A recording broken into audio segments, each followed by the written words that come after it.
My 7-year-old daughter stood in front of a crowded table, dressed in the sparkly gold dress she picked out herself. Her little fingers were gripping a small gift box. Every adult in the room was laughing and clinking glasses, too distracted to notice her, except me. I was watching closely. She looked directly at her grandmother, lifted the box slightly, and said, "Grandma, Dad told me to give this to you if you ever ignored me again." Everything stopped. Forks froze midair. The music faded into background noise. Her grandmother, my husband's mother, gave a tight, confused smile, as if it were a joke. But when she opened the box, she didn't laugh. She screamed. A sharp, guttural sound tore through the room, louder than the Christmas carols, louder than the gasps, louder than the silence that followed. People rushed over to see what was inside, but I already knew. My husband had packed that box months ago. He told me it was for the day his mother went too far. That day was today. Let me tell you how we got here. How my daughter became invisible in a room full of gifts, and how that small box shattered every fake smile that had held this family together for years. When I married Travis, I thought I was marrying into a big loving family. They were loud, close-knit, always organizing cookouts, game nights, and holiday parties. His mother, Lorraine, was the center of it all. She had a voice that could quiet a room and an opinion about everything.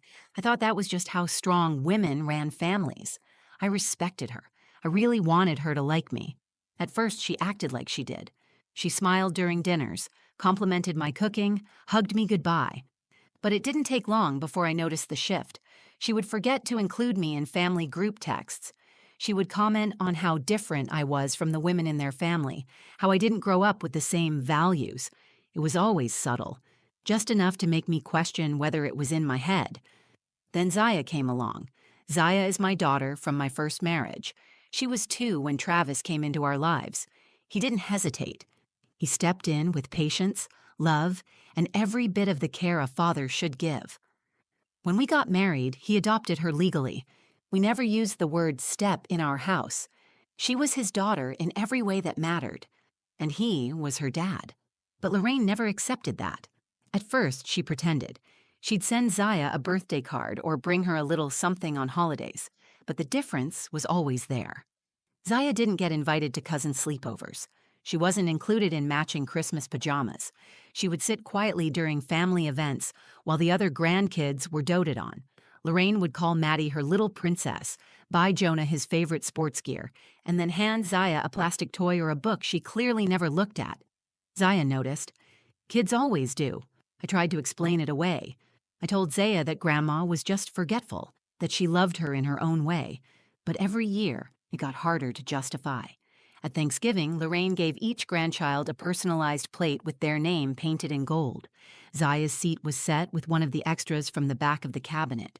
That night, Zaya whispered to me, "Maybe she thinks I'm just visiting." I didn't know what to say. Travis heard it too. He didn't speak up, but I saw his jaw clench. That was the first time I thought maybe he was starting to see it too. Still, we kept showing up.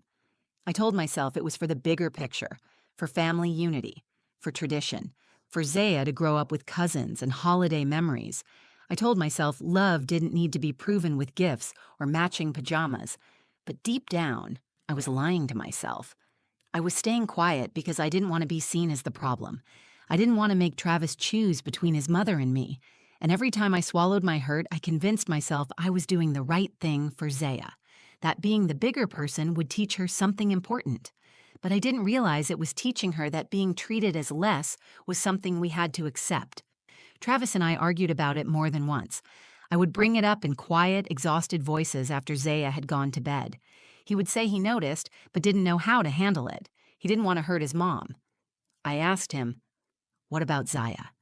He would nod, promise to talk to her eventually, then go silent again. By the time this particular Christmas rolled around, I was emotionally worn thin. I had packed matching outfits for the kids. I brought extra cookies to share. I wrapped thoughtful gifts for everyone in the family. I told myself this year might be different. But something inside me had changed too. I was no longer hoping for approval. I was watching, waiting, preparing for the moment when being quiet would no longer be the kind thing to do. And that moment came faster than I expected. It was the way Lorraine smiled as she handed Maddie a brand new iPad, how she kissed Jonah's cheek before handing him a thick envelope of cash.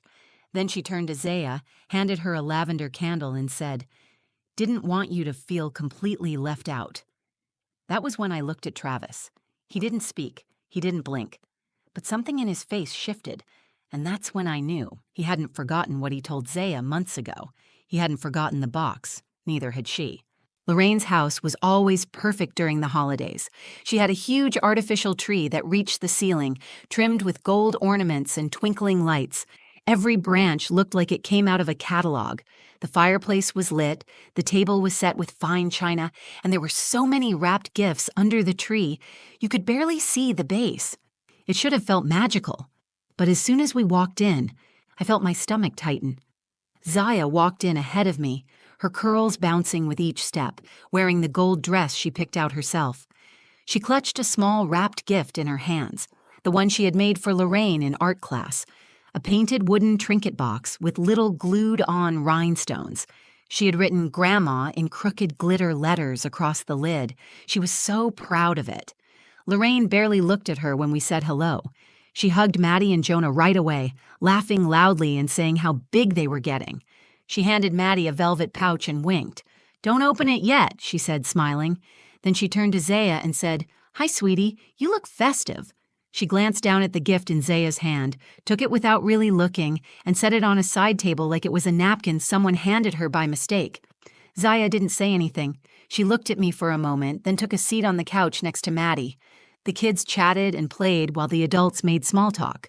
I sat at the edge of it all, watching my daughter shrink slowly into the background of her own family.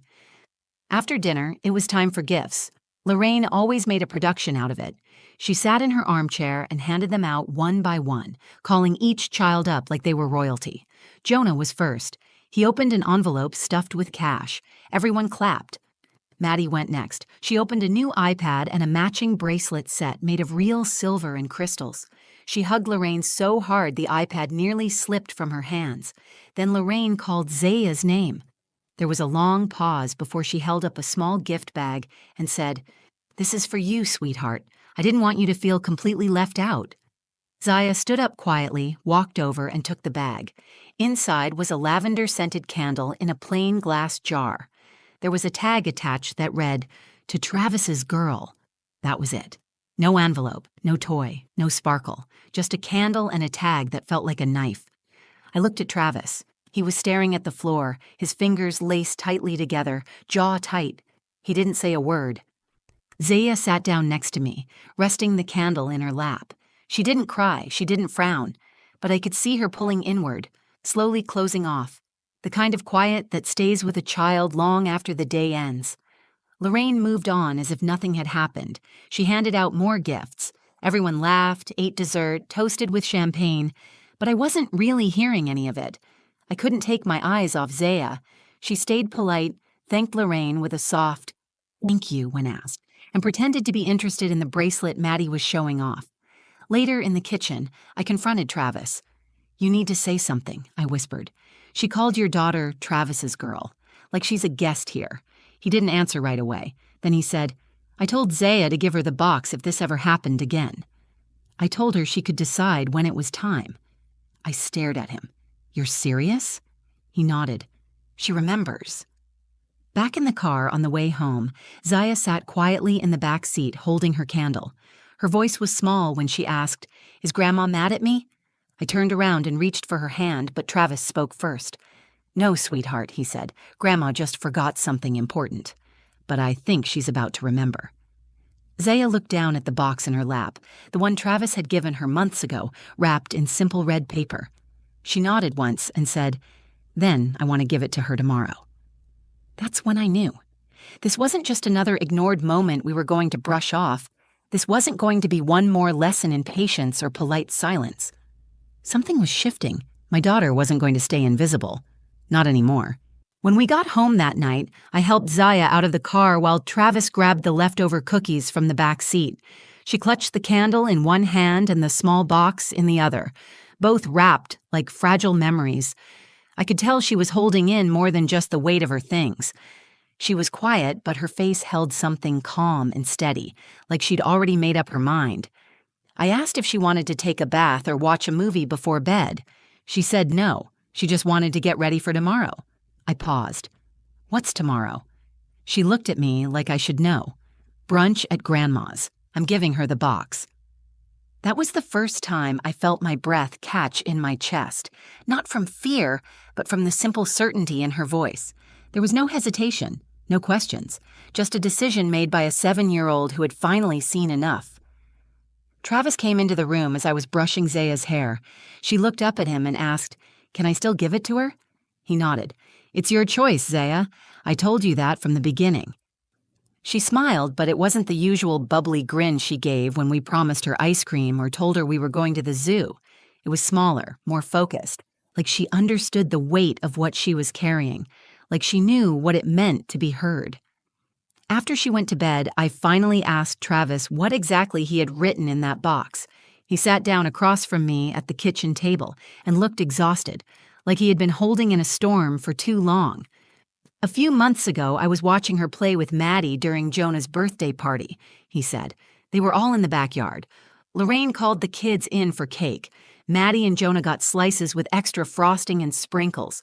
Zaya got the end piece. No decoration, no candle, nothing." I remembered that day. I had tried to tell myself it wasn't intentional. "She came up to me and asked if she was someone's cousin too," he continued. "That night, I sat down and wrote a letter.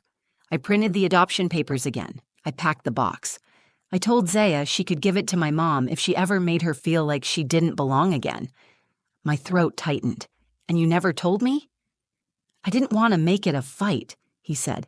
"I didn't want to drag you into another argument about my family, but I needed Zaya to know I saw it. I needed her to feel like she had something to stand on." I had spent years hoping Travis would speak up, years waiting for him to draw a line.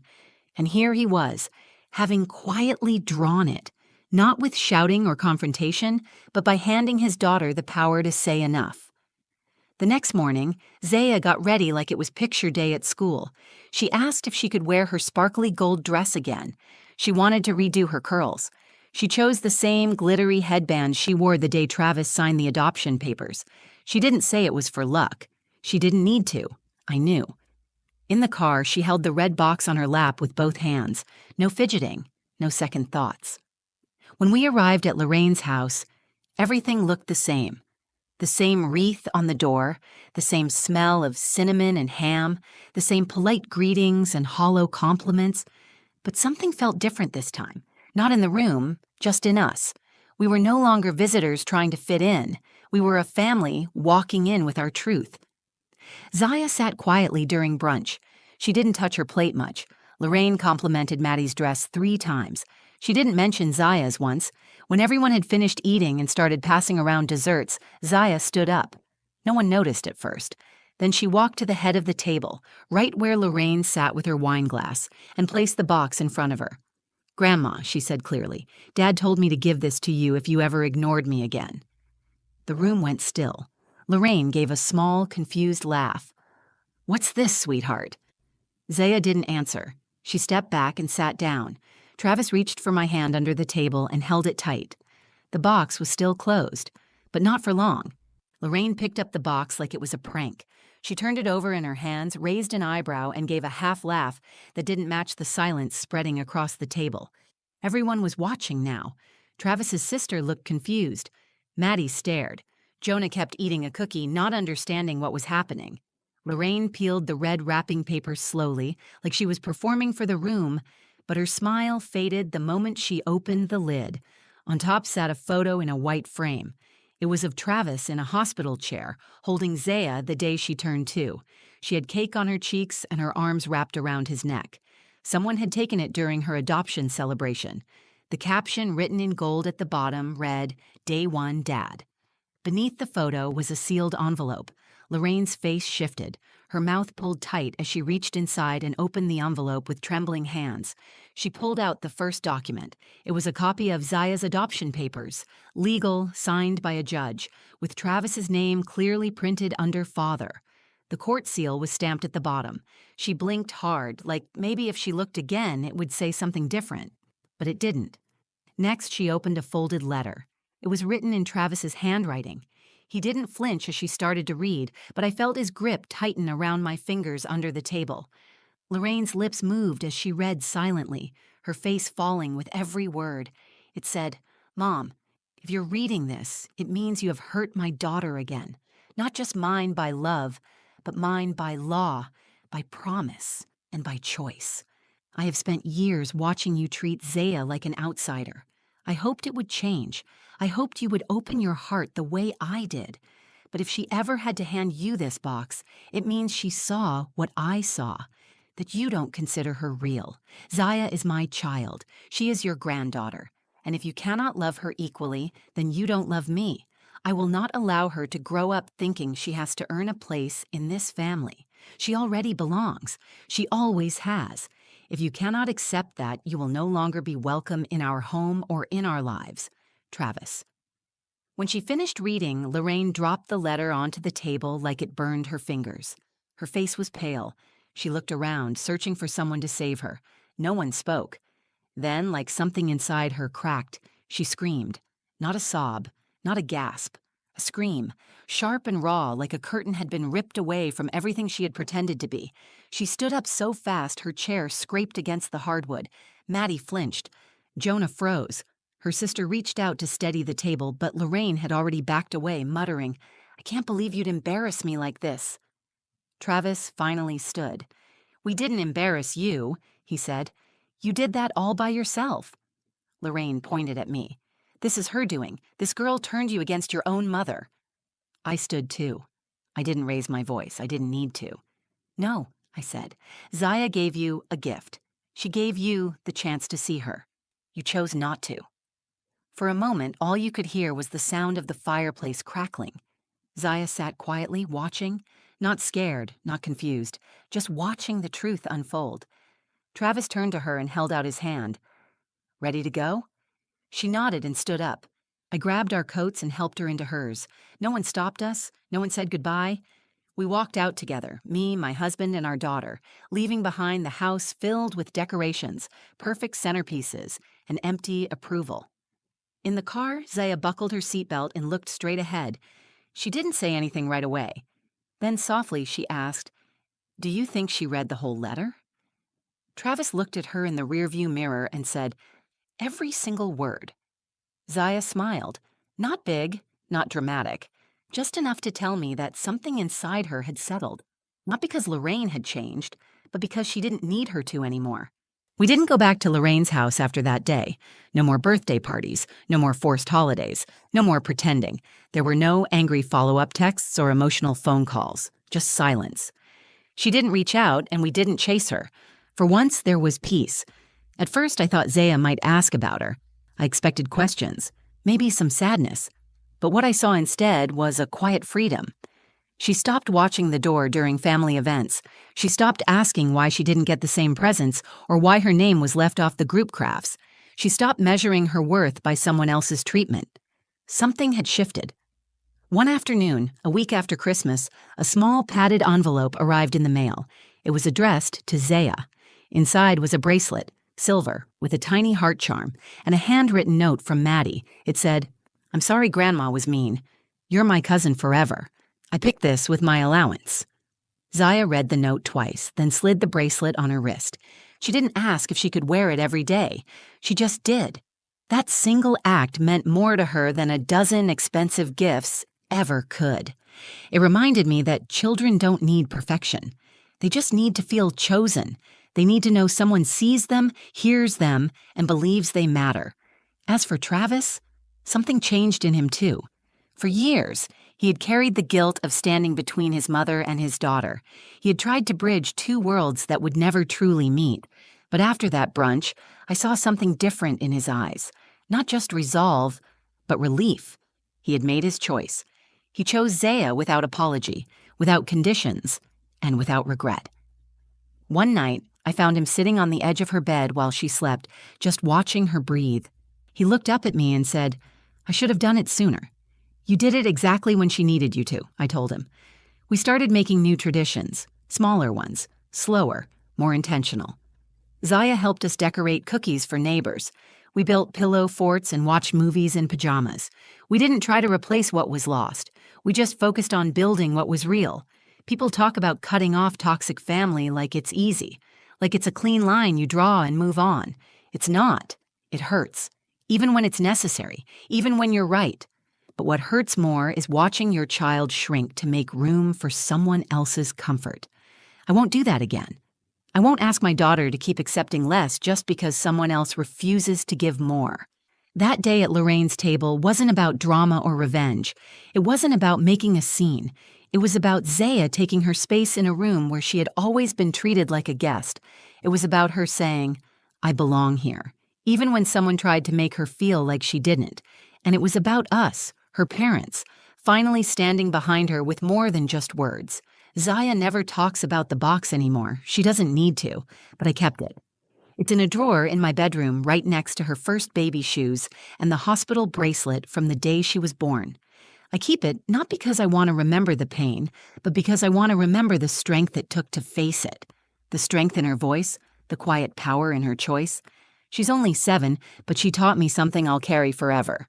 Family is not who makes the biggest show of loving you when people are watching. It's not who shares your last name or your blood type.